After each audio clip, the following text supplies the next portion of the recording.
Yo, what's up guys, I'm here, and today I'm reacting to the video, and I just wanted to apologize before the video starts that, well, this video was supposed to come out like 2 days ago, but, my internet, like all around my area, actually extended farther out, farther away than my area, for quite a while.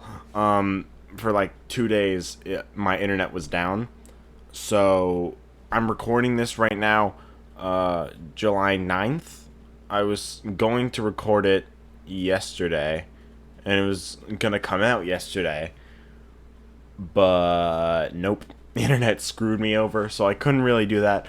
But sorry, I'm a little bit late for this video, but I mean, it's a video about coming home, which came out like a year and a half ago, probably more, so I guess I'm not really late. I'm just late for what I was planning, and I never really told you guys when this video would release, so I'm not really late to you guys, so I don't know why I'm even doing any of this, but I'm just saying the video was supposed to come out like 2 days ago, but it didn't. Sorry, but hope you guys enjoy. Finally, it is time. Before Tales from the Pizzaplex came out, I wanted to finish reading Fazbear Frights. I read all the stories from Bunny Call and onward as they were released, but before that, I just watched the doco summaries. But when it first came out, I actually bought Into the Pit because I found it in a store. But I never actually read Into the Pit until I started reading the stories myself from Bunny Call and onward. But while I was reading Into the Pit, I noticed some interesting details that not many people acknowledged or even noticed. And it's become a bit of a series for me to read all the Fazbear Frights stories that I haven't read yet and look for details. But since then, this series has evolved, and now I like to talk about all the details I found, but also come up with a theory about the story that I would talk about at the end. And today we're reading the final story I haven't read yet. Well, outside of the final epilogue. And also the 5th epilogue. I haven't read that either, but whatever. That's not as important as the final epilogue, really. But after this, I'm going to reread every single Fazbear Frights epilogue and talk about all the details I find in the entire Stitch Wraith story. Once Tales is finished, I'll do the same thing for those epilogues, but right now we gotta finish Fazbear Frights. I found a bunch of details in Coming Home that a lot of people miss, and I also came up with a theory about this story. Also, I just wanted to say that just because this is the final story that I haven't read yet, I will be rereading more Fazbear Frights stories for videos after I reread all the epilogues, and I'll even continue after Tales comes out, though it may slow down about then. But I've been talking way too much. Let's just get into it.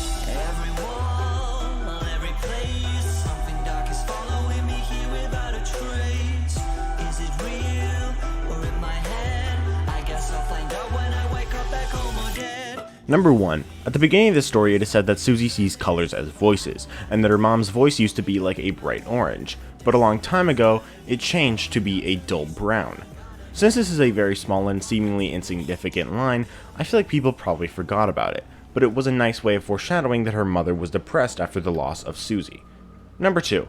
Pretty much the same detail comes right after, where it is said that Samantha's voice was never really bright, but it used to be a pale blue, but now it was gray, another clever way of hinting that something bad has happened, which Susie also points out throughout the story, but she doesn't know what the bad thing is that happened. Number 3. Susie at this point is 7 years old. It is said that this story takes place 1 year after her death, meaning she was 6 when she died. In Pizza Party, Gabriel's birthday cake has 7 candles on it, meaning he is 7. This may imply that the missing children aren't all the same age, but instead some of their ages vary. Back in my Find Player 2 video, I proposed that the Freddy masked bully, one of Michael's friends, could be Fritz, the victim who possesses Foxy. This would place him as quite a bit older than the others if he really is a missing child. This could support the idea of the missing children being all different ages, and Coming Home can imply this as well, which could be used as evidence, or at least make it a little bit more possible that one of the victims is one of the bullies. Number 4. Sometimes before getting out of the car, Susie's mom would just get stuck, stop moving, and just sit still for a little bit. This always scared Susie, and she wasn't really sure if her mom was really there still when that happened. Quote, "It looked like she was, but it felt like she's left her body behind, a sort of bookmark to hold her place while her thoughts took the rest of her someplace else." End quote. This is very interesting because this is essentially what Susie is doing throughout this entire story. I'll elaborate more on that at the end, but it's very interesting to note. Number 5.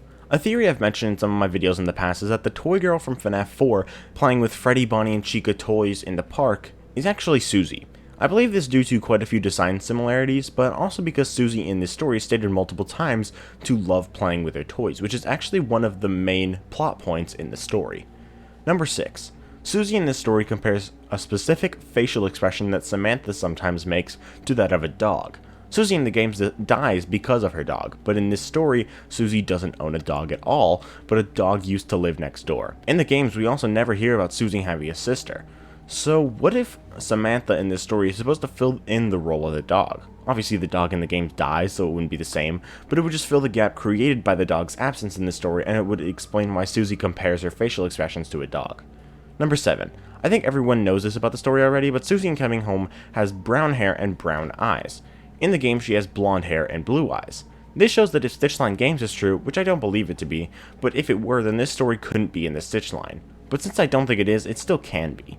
Or can it? There's an argument people have about this story that supposedly proves this story takes place in modern day, and therefore cannot be in the Stitch Line. But is that really true?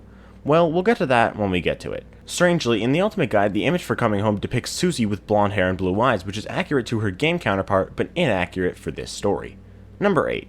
This story doesn't understand the concept of math. Earlier on in the story, it stated that 3 years before the events of the story, Susie was 4 and Samantha was 3. This means that Susie would be 7 and Samantha would be 6. But now, it's stated that Samantha is 8. This simply does not make any sense at all. What the frick? Number 9. Susie's dad used to tell Susie and Samantha stories about a boy who had a secret room hidden in his house, which would solve all his problems. Susie always wanted to go in her father's office and look around to see if there was a secret room in there, but his office was always locked, so she couldn't find out. But after Susie died, her father left, and now Susie didn't want to find the secret room. I think this is meant to be alluding to the safe room, since it is a hidden room in Freddy's. Susie and the other missing kids were lured to and killed in the safe room, so maybe after she was lured there, she didn't like the concept of hidden rooms anymore, so she didn't want to find out if there was one in their house, and this could also be the reason why she forgot where she hid Gretchen. Number 10. Samantha's favorite story recently had been about a happy ghost in a tall old house. I think the reason Samantha likes it is because it reminds her of Susie, but in a good way.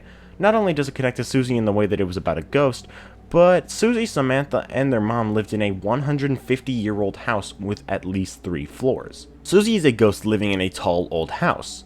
The ghost is also happy because he gets to spend forever with his family. Or at least he thinks that at first, but later finds out his family is moving, which brings me to my next detail, number 11. Whenever Susie hears the story, it always makes her just as sad as the ghost in the story. The ghost is sad because he can't go with them, so they are leaving him behind. That means he can't spend forever with his family. Susie is sad about the story because she can't imagine moving out.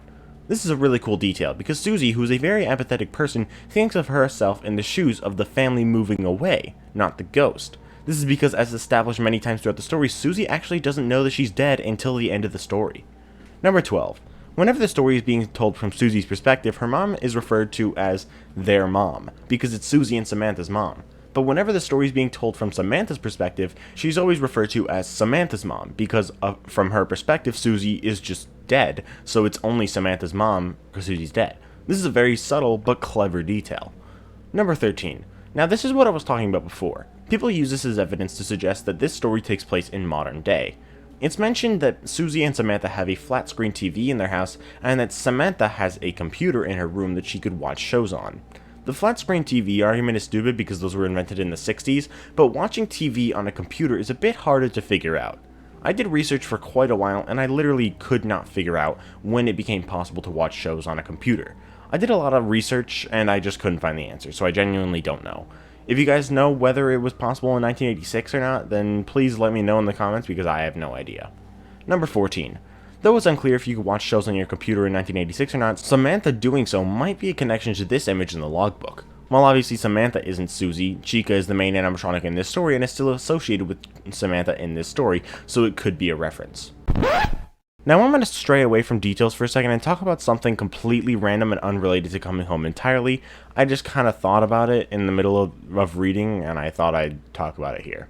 We know that Henry and William are friends, or at least they were before their children died. Whether you believe Elizabeth or Charlotte to have died before the other, it's very clearly established that Mrs. Afton was the first death in the series. I genuinely believe that William was a good person, a good father, before Mrs. Afton divorced him. It was her who wanted to divorce him, but William still cared about her. But he was angry that she wanted a divorce, so he made her look bad in court to get custody of the kids. But she ends up killing herself, which just breaks William to the point where nothing matters to him anymore but himself. But before that, he and Henry were best friends. Henry trusted him. He was his friend. Even if you believe William was a psychopath from the beginning, from Henry's perspective at the very least, they were friends.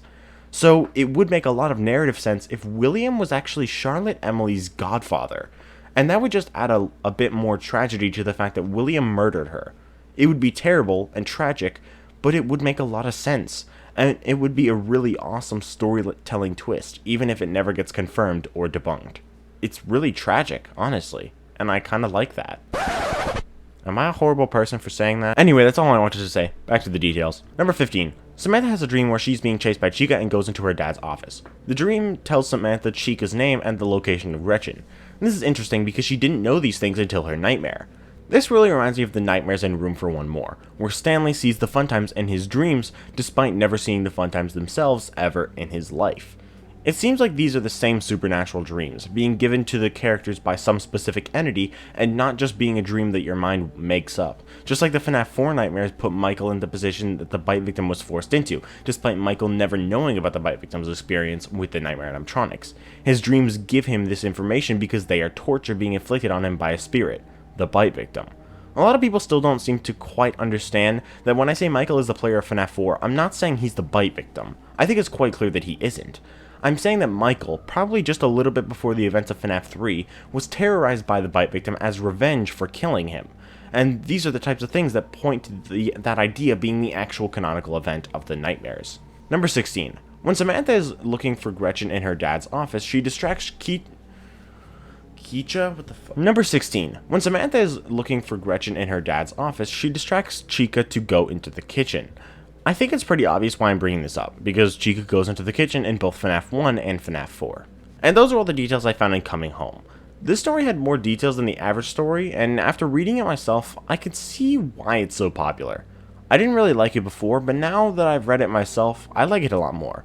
I wouldn't say it's S tier, but I think it does probably belong in A or B tier. But after I reread all the epilogues, I'm going to do a full Phasor Frights tier list video, and we'll discuss my ranking a lot more in that video, of course. But as always, I came up with a theory based on this story, and it's something I think a lot of people believe already, and it's pretty simple and easy to explain for the most part, but it's still something that we did get from this story. As I mentioned in detail number 4, whenever her mom stops and sits still momentarily, Susie thinks it seems like her mom left her body, just leaving it as a bookmark for her mind to go off somewhere else. Every night, a bit before midnight, Chica comes to her house, and she and Susie walk away together. Then Susie returns again in the morning. In the games, the animatronics are only active from 12 to 6 AM. Since FNAF was in its early stages, the question of what happens to the animatronics after 6 AM has been one of the most interesting because we never really got a clear answer. But based on the information given to us in this story, it seems like maybe at 6 AM the dead kids' spirits are able to wander and do whatever they want up until midnight, where they possess the animatronics. And this adds up with what Susie mentions, as I said in number 4, because that's essentially what Susie does in this story. She possesses Chica primarily, but at 6 AM Susie leaves her body, and Chica just does what the animatronic is meant to do, staying in place as Susie does whatever she wants until midnight when she ultimately returns to her body, because after dying and possessing Chica, Chica is Susie's real body. But what do you guys think? Do you guys think this is what happens to the animatronics at 6 AM, or do you think something else happens? Let me know in the comments, and if you did enjoy this video, please do leave a like and subscribe if you want to. Also, stay tuned for my upcoming videos. I've now read every full Phasor Frights story, but despite it being out for like 8 months, I still haven't read the final epilogue. But as I keep saying, I will be reading every single Phasor Frights epilogue, and I will do a video about every detail I find in the entire Stitch Race story. That video will be out before Tales from the Pizza Box comes out, and when it does, I'll be doing summaries on all 3 stories and the epilogue, and after that I will be doing a theory video about anything and everything interesting I notice in the book. I also have 4 more currently planned theories for the future, so stay tuned for those, but of course I will have more theories planned as time goes on. I also want to reread some of the other Phasor Frights stories to see if I can find more details, but I'll be continuing with that after I finish all my videos for Tales from the Pizza Box, meaning I'll be doing those probably around early August, maybe late July if we're lucky, depending on how fast I get through all the Tales from the Pizza Box stories. But another thing you can expect from me in early August is my updated FNAF timeline. I made a timeline last year and I released it on the anniversary of FNAF, but my opinions have changed since then, and I want to do the same thing again this year. So those are all some of the things that you can expect from me within the next month, so stay tuned for all of that if you're excited. But anyways guys, I hope you all enjoyed this video, and I'll see you all in the next video. Bye guys!